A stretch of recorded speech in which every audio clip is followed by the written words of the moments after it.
பல நூறு வருடங்களுக்கு முன்பான மறவர் குல மன்னர்கள் தொடர்பான நடுக்கல் கண்டுபிடிப்பு. இருக்கக்கூடிய நல்ல நடுகல்கள்ல முதல் ரகம், அது சற்று வித்தியாசமான ஒரு ரகம். 400 வருஷத்துக்கு முன்னாடி உள்ள சிற்பக்கலையோட அப்படியே இருந்துச்சு. இது யாரா இருக்கும் அப்படின்னு பார்த்தீங்கன்னா, மர மன்னர்கள் சேதுபதி வகைரா அவங்கள மந்திரியாவோ தளபதியாவோ இருக்கக்கூடியவங்களுடைய சிலையாக தான் இது இருக்கணும். தோண்ட தோண்ட வரும் சேதுபதி மன்னர்களின் தொடர்பான வீரத்தை பறைசாற்றும் பொக்கிஷங்கள். இருக்கக்கூடிய 2வது நடுகள் இதேதான். நீங்க பார்த்தீங்கன்னா தெரியும், வால் ஏந்திர மாதிரியே கணவர் இருக்காரு, மனைவி கூட இருக்காங்க.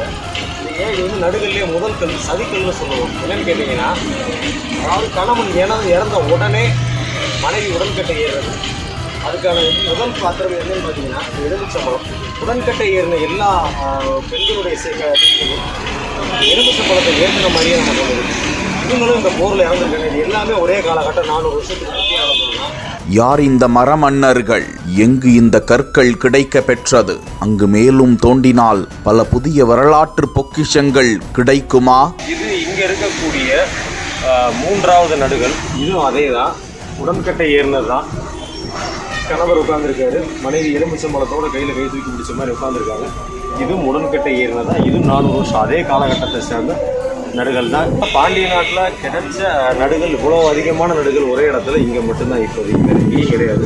பன்னெடுங்காலமாக தமிழ்நாட்டின் வடக்கே உள்ள வேங்கடமலைக்கும் தெற்கே உள்ள குமரிமுனைக்கும் இடைப்பட்டதாக தமிழகம் அமைந்துள்ளது. இதனை 12ஆம் நூற்றாண்டு இலக்கண நன்னூல் வடவேங்கடம் தென்குமரி ஆயிடை தமிழ் கூறும் நல்லுலகம் என வரையறுத்துள்ளது. கவிஞர் சுப்பிரமணிய பாரதியார் உள்ளிட்ட கவிஞர்களும் இது குறித்து புகழ்ந்து பேசியுள்ளனர். இந்த பெருநிலப்பரப்பை சங்க காலம் தொட்டு முடியுடை மூவேந்தர்களான சேர, சோழ, பாண்டியர் ஆட்சி செலுத்தி வந்தனர் என்பது அனைவரும் அறிந்த வரலாறு. பாண்டிய மன்னர்களது கிழக்கு எல்லையான வங்கக்கரை பகுதி பிற்காலத்தில் மறவர் சீமை அல்லது சேது நாடு என வழங்க பெற்றது. இதிகாச நாயகனான ராமபிரான் அமைத்த திருவணை எனப்படும் சேது இந்த பகுதியின் கிழக்கே அமைந்திருப்பதாலும் பல நூற்றாண்டு காலமாக மறவர் இன மக்கள் மிகுதியாக இங்கு வாழ்ந்து வந்ததாலும் இந்த பகுதிக்கு இத்தகைய பெயர் என்று சேதுபதி மன்னர்கள் தொன்மையும் தோற்றமும் குறித்த பல பதிவுகள் கூறுகின்றன.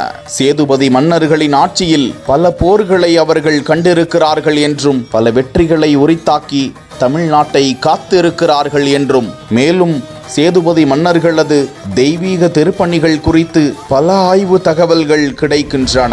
இப்பேற்பட்ட புகழுக்கு சொந்தமான மரமன்னர்கள் என்று அழைக்கப்படும் சேதுபதி மன்னர்களின் தளபதியின் சிலை மற்றும் போரில் மறைந்த வீரர்களுக்கு எழுதப்பட்ட சிலை, அவர்களின் மனைவி உடன்கட்டை ஏறியதற்கான சதி கற்கள் என அனைத்தும் ஒரே இடத்தில் ஸ்ரீவில்லிபுத்தூர் அருகே கண்டெடுக்கப்பட்டிருக்கிறது.